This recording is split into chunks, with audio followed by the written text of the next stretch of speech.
Shri A K Anuraj, ശരി, ജനാധിപത്യത്തിൽ ഇങ്ങനെയൊക്കെയാണ് ഞങ്ങൾക്ക് പെരുമാറാൻ സാധ്യമായത് എന്നൊരു പ്രസ്താവന അല്ലെങ്കിൽ ഒരു പ്രതീതി ഉണ്ടാക്കി വെക്കുന്നു. പക്ഷേ പോലീസ് എന്ന് പറയുന്ന ഒരു മിഷനറി ഉണ്ടല്ലോ, അവർക്ക് കൃത്യമായ മാർഗനിർദ്ദേശങ്ങളുടെ മാത്രം അടിസ്ഥാനത്തിൽ പ്രവർത്തിക്കാൻ കഴിയുന്ന ഒന്നാണ്. എങ്ങനെയാണ് പറ്റ്നയിൽ വിദ്യാർത്ഥികൾക്ക് നേരെ AK-47 എടുത്ത് പെരുമാറാൻ കഴിയുന്നത്? ആരാണ് അതിന് അധികാരം കൊടുക്കുന്നത്? അതൊരു മിലിറ്ററി ഗ്രേഡ് വെപ്പണാണ്. എങ്ങനെയാണ് ജനങ്ങൾക്ക് നേരെ അത് ഉപയോഗിക്കുക?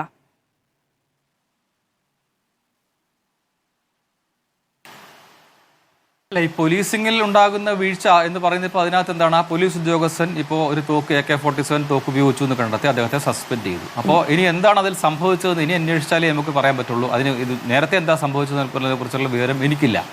പിന്നെ ഈ സംവിധാനം നമ്മൾ ഇന്നലെയും ചർച്ച ചെയ്തതാണ് ഡൽഹിയിലെ ജന്തർ മന്ദറിലെ പോലീസ് അതിക്രമത്തെക്കുറിച്ച്. അപ്പോഴും നമ്മൾ പറഞ്ഞു, അതായത് ഞാൻ പറഞ്ഞത് ഇന്നലെയും പറയാനുണ്ടായിരുന്ന കാര്യം എന്ന് വെച്ചിട്ടുണ്ടെങ്കിൽ അത്തരം കാര്യങ്ങൾ അന്വേഷണത്തിൻ്റെ വഴിക്ക് നടക്കും എന്ന് നമ്മൾ പറഞ്ഞു. ഇന്നലെ ഇപ്പോൾ CJP ഇന്നലെ ഇതിൽ നമ്മൾ ചർച്ചയിൽ പങ്കെടുത്ത ഞാനല്ലാത്ത മറ്റു ചിലരോട് പറഞ്ഞു, അതായത് CJPക്ക് ഈ വിഷയത്തിൽ പരാതിയില്ല, അതുകൊണ്ട് ഉന്നയിക്കാൻ പറ്റില്ല. പക്ഷേ ഇന്നിപ്പോൾ CJP പരാതി ഉന്നയിച്ചു. അപ്പോൾ ആ കാര്യങ്ങൾ മുന്നോട്ട് പോകും. അങ്ങനെ മുന്നോട്ട് പോകട്ടെ എന്നുള്ളതേ പറയാൻ പറ്റുള്ളൂ പോലീസിംഗിൻ്റെ കാര്യത്തിൽ. പിന്നെ നമ്മുടെ പ്രധാനമന്ത്രി ഇപ്പോൾ ജനങ്ങളോട് സംവദിക്കുന്നില്ല എന്നൊക്കെ പറയുന്നതിൽ ഇപ്പോൾ പത്രസമ്മേളനങ്ങൾ നടത്തിയിരുന്നു. അപ്പം മുൻപത്തെ പ്രധാനമന്ത്രി എത്ര പത്രസമ്മേളനം നടത്തിയിരുന്നു? അല്ലെങ്കിൽ ലോക നേതാക്കളുടെ ഇപ്പോഴത്തെ രീതി എന്താണ്? അല്ലെങ്കിൽ സംസ്ഥാന മുഖ്യമന്ത്രിമാർ എത്ര പത്രസമ്മേളനങ്ങളും നടത്തുന്നുണ്ട്?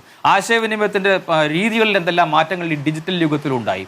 അപ്പോൾ അതുപോലെ തന്നെ ഇപ്പോൾ മൻ കി ബാത്തിൻ്റെ കാര്യം പറഞ്ഞു. മൻ കി ബാത്ത് ഏകപക്ഷീയമാണെന്ന് ഞാൻ കരുതുന്നില്ല. കാരണം മൻ കി ബാത്തിലേക്ക് ആശയങ്ങൾ കൊടുക്കാൻ എല്ലാ പൗരന്മാർക്കും അവസരമുണ്ട്. കേരളത്തിൽ നിന്നുൾപ്പെടെയുള്ള എത്ര ആശയങ്ങൾ മൻ കി ബാത്തിൽ അവതരിപ്പിക്കപ്പെട്ടിട്ടുണ്ട്. അപ്പോൾ അത് വിവിധ മാധ്യമങ്ങളിലൂടെ വരുന്നുണ്ട്. ഇപ്പോൾ റേഡിയോയിൽ മാത്രമല്ല ദൂരദർശനിലും ഒക്കെ വരുന്നുണ്ട്. അതുപോലെ തന്നെ PIB മറ്റു തരത്തിൽ ജനങ്ങളിലേക്ക് എത്തിക്കുന്നുണ്ട്. ആ രീതിയിൽ എത്തിക്കുന്നുണ്ട്. പിന്നെ പ്രതികരിക്കാനാണെങ്കിൽ സാമൂഹ്യ മാധ്യമങ്ങളിലൂടെ തന്നെ X പ്ലാറ്റ്ഫോമിലൂടെ തന്നെ ജനങ്ങളുടെ ഇതുകൂടെ പറഞ്ഞോട്ടെ. അതായത് ഒരു കാര്യം കൂടെ ഞാൻ പറഞ്ഞോട്ടെ. അതായത് ഇപ്പോൾ ഈ നമ്മുടെ സാമൂഹ്യ മാധ്യമങ്ങളിലെ പ്ലാറ്റ്ഫോമുകളിൽ കേന്ദ്രമന്ത്രിമാരുൾപ്പെടെ MP-മാരുൾപ്പെടെ പലരോടും പ്രതികരിക്കാൻ സാധിക്കുന്ന ഒരു സാഹചര്യമുണ്ട്. പല വിഷയങ്ങളും നമ്മൾ Xൽ നമ്മൾ അവരുടെ പോസ്റ്റിന് വേണ്ടി ഒരു കമന്റ് ഇട്ട് കഴിഞ്ഞാൽ പ്രതികരിക്കുന്ന സാഹചര്യമുണ്ട്. അതുകൊണ്ട് ഈ പ്രതികരണമൊക്കെ മതിയെന്നൊന്നും ഞാൻ പറയുന്നില്ല. ഇനിയും നല്ല രീതിയിൽ പ്രതികരണം ഉണ്ടാകാവുന്നതാണ്. പക്ഷേ അതിന് വളരെയധികം പരിമിതികളുണ്ട്. മാധ്യമങ്ങൾ തന്നെ പലപ്പോഴും നെഗറ്റീവായിട്ടുള്ള വാർത്തകളാണ് കൂടുതൽ കൊടുക്കുന്നത്. നമുക്കറിയാം, സർക്കാർ പ്രസ് റിലീസുകൾ പോലും മാധ്യമങ്ങൾ പൊതുവെ കൊടുക്കാറില്ല. ഞാൻ അതിന് മാധ്യമങ്ങളെ വിമർശിക്കുന്നില്ല, മാധ്യമങ്ങളുടെ രീതി. അപ്പോൾ ആ രീതിയിൽ വാർത്തകൾ വരാതിരിക്കുമ്പോൾ അത്തരം വാർത്തകൾ കൂടി ജനങ്ങളിലേക്ക് എത്തിക്കാൻ വേണ്ടി സാമൂഹ്യ മാധ്യമങ്ങളെ ഉപയോഗപ്പെടുത്തുന്ന ഒരു സംവിധാനമാണ് ഉള്ളത്. അതുപോലെ തന്നെ സർക്കാർ സംവിധാനങ്ങൾ മുമ്പെയുള്ള സർക്കാരുകൾ പോലും അതിനുവേണ്ടി തന്നെയാണ് ഉപയോഗിച്ചിട്ടുള്ളത്. സർക്കാരുകൾ ഇത്തരത്തിലുള്ള സർക്കാർ പദ്ധതികളിലൊക്കെ ജനങ്ങളിലേക്ക് എത്തിക്കാൻ വേണ്ടി മുൻ പ്രധാനമന്ത്രിമാരുടെ കാലത്തും മുൻ കേന്ദ്രമന്ത്രിമാരുടെ കാലത്തും നമ്മുടെ സംസ്ഥാനത്ത് നമുക്ക് അങ്ങനെ തന്നെയാണല്ലോ. അപ്പോൾ സർക്കാർ സംവിധാനത്തെ നമുക്ക് ഉപയോഗിക്കുന്നത് നമുക്കത് ചോദ്യം ചെയ്യാൻ കഴിയില്ല. പക്ഷേ ദുരുപയോഗം ചെയ്യുന്ന സാഹചര്യം ഉണ്ടാകാൻ പാടില്ല. അതുകൊണ്ട് ആശയവിനിമയം തീരെയില്ല സർക്കാരിന്റെ ഭാഗത്തു നിന്ന്, കേന്ദ്ര സർക്കാരിന്റെ ഭാഗത്തു നിന്നുള്ള അഭിപ്രായം എനിക്കില്ല എന്ന് മാത്രമല്ല, ചില കോണുകളിൽ നിന്ന് ആ ഒരു വിമർശനം, ഇപ്പോൾ കഴിഞ്ഞ ദിവസത്തെ വിദ്യാഭ്യാസവുമായി ബന്ധപ്പെട്ട് CJP ഉയർത്തിയ വിമർശനം പോലെ ഇത്തരം വിമർശനം ഉന്നയിക്കാനുള്ള അവകാശം എല്ലാവർക്കും വിമർശനം ഉന്നയിക്കണം എന്നാണ് എൻ്റെ അഭിപ്രായം. സ്വാഭാവികമായിട്ടും അതിന് ശ്രദ്ധിക്കാൻ സർക്കാരുമായി ബന്ധപ്പെട്ട ഭരണകക്ഷിയുമായി ബന്ധപ്പെട്ട BJPയുമായി ബന്ധപ്പെട്ട മറുപടി പറയുകയോ അല്ല ചെയ്യുന്നത്. അദ്ദേഹം റെക്കോർഡ് ചെയ്ത ഒരു വീഡിയോ പുറത്തേക്ക് വിടുകയാണ് ചെയ്യുന്നത്. അതെങ്ങനെയാണ് ഒരു ആശയവിനിമയത്തിന്റെ ഭാഗമാകുന്നത് എന്നത് എനിക്ക് മനസ്സിലാകുന്നില്ല. ആശയവിനിമയമാണെങ്കിൽ അത് അങ്ങോട്ടും ഇങ്ങോട്ടും ഉണ്ടാകണം എന്നുള്ളതുണ്ട്. ഒന്ന്. രണ്ടാമത്തേത്, ഒരു മിനിറ്റ്. രണ്ടാമത്തേത്, ഇപ്പൊ പോലീസിംഗിന്റെ കാര്യം പറയുന്നത് വ്യക്തിപരമായ തീരുമാനമുള്ളതല്ല. ആ ആയുധം അവിടേക്ക് വരണമെങ്കിൽ പോലും അത് നോക്കൂ, രാജ്യത്തെ AK-47 അങ്ങനെ ഉപയോഗിക്കാൻ കഴിയില്ല പോലീസിന്.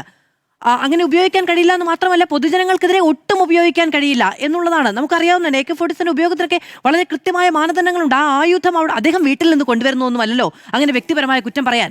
അത് പോലീസിന്റെ ഫോഴ്സിന്റെ ഭാഗമായി അവിടെ എത്തിയിട്ടുണ്ടെങ്കിൽ എന്തിനാണ്? അതുകൊണ്ടാണ് ശ്രീ ജോൺ ബ്രിട്ടാസൊക്കെ എന്ന് പറയുന്നത് ഇത് ചോരയിൽ മുക്കാനുള്ള നിലപാടാണ് സ്വീകരിച്ചത് എന്നുള്ളത്. എന്തിനാണ് ഒരു മിനിറ്റിൽ 600 റൗണ്ട് വെടിവെക്കുന്ന ഒരു ഗ്രേഡ് വെപ്പൺ എന്തിനാണ് അവിടെ കൊണ്ടുവരുന്നത്? ഇത് ആദ്യത്തെ ചോദ്യം. അതായത് സാമൂഹ്യ മാധ്യമങ്ങളിൽ ഏകപക്ഷീയമായി ഒരു വീഡിയോ പോസ്റ്റ് ചെയ്താൽ അല്ലെങ്കിൽ റീൽ ഇട്ടാൽ പ്രതികരിക്കാൻ സാധിക്കില്ല. ഇത് നമ്മൾ പഴയ കാലത്തെ മാധ്യമ പ്രവർത്തന കാലത്ത്, നമ്മളിപ്പോൾ ചാനലുകൾ അല്ലെങ്കിൽ പത്രങ്ങൾ മാത്രം ഉണ്ടായിരുന്ന കാലത്ത് പത്രാധിപർ തീരുമാനിക്കുന്ന വാർത്തകളായിരുന്നു ജനങ്ങളിലേക്ക് അല്ലെങ്കിൽ വായനക്കാരിലേക്ക് എത്തിയിരുന്നത്. ടെലിവിഷൻ ചാനലിനും ആ പരിമിതിയുണ്ട്.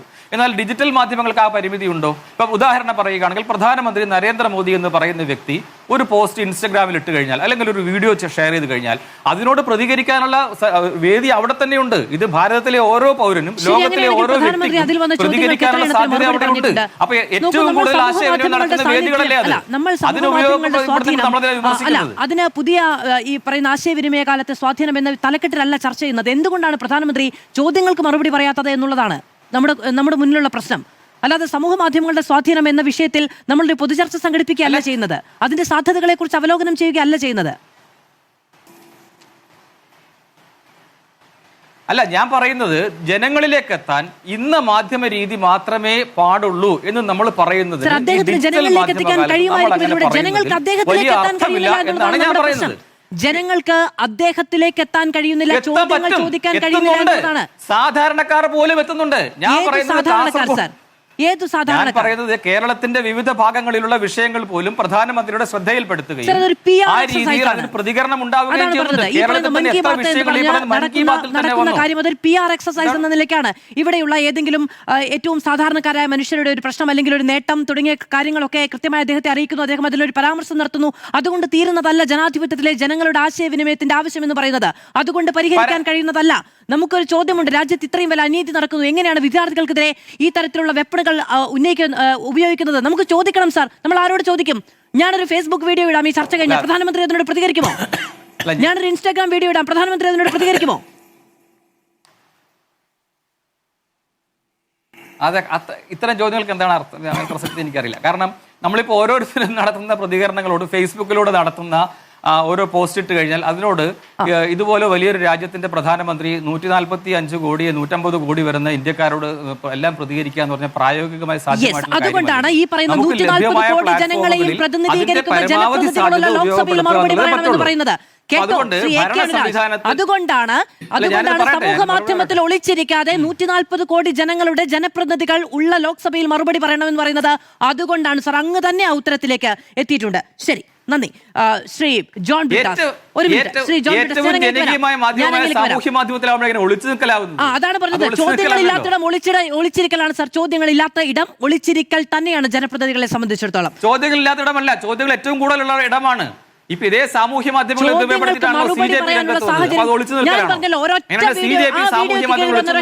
പ്രധാനമന്ത്രി മറുപടി പറഞ്ഞിട്ടുണ്ടോ എങ്കിൽ അങ്ങ് പറയുന്നത് ഞാൻ അംഗീകരിക്കാം. അവിടെ ഡയലോഗിന് സാധ്യതയുണ്ടെന്ന് പറയാം.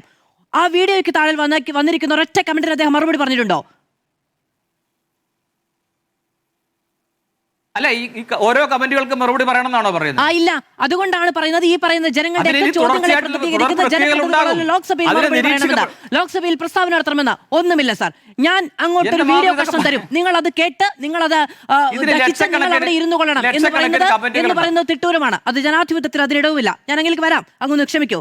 ശ്രീ ജോൺ ബ്രിട്ടാസ്, നോക്കൂ, ആഭ്യന്തരമന്ത്രി പ്രസ്താവന നടത്തണം എന്നുള്ളതാണ് ആവശ്യം. ശരിയായിക്കോട്ടെ, ജനകീയത തന്നെ സാർ, ശരിയായിക്കോട്ടെ.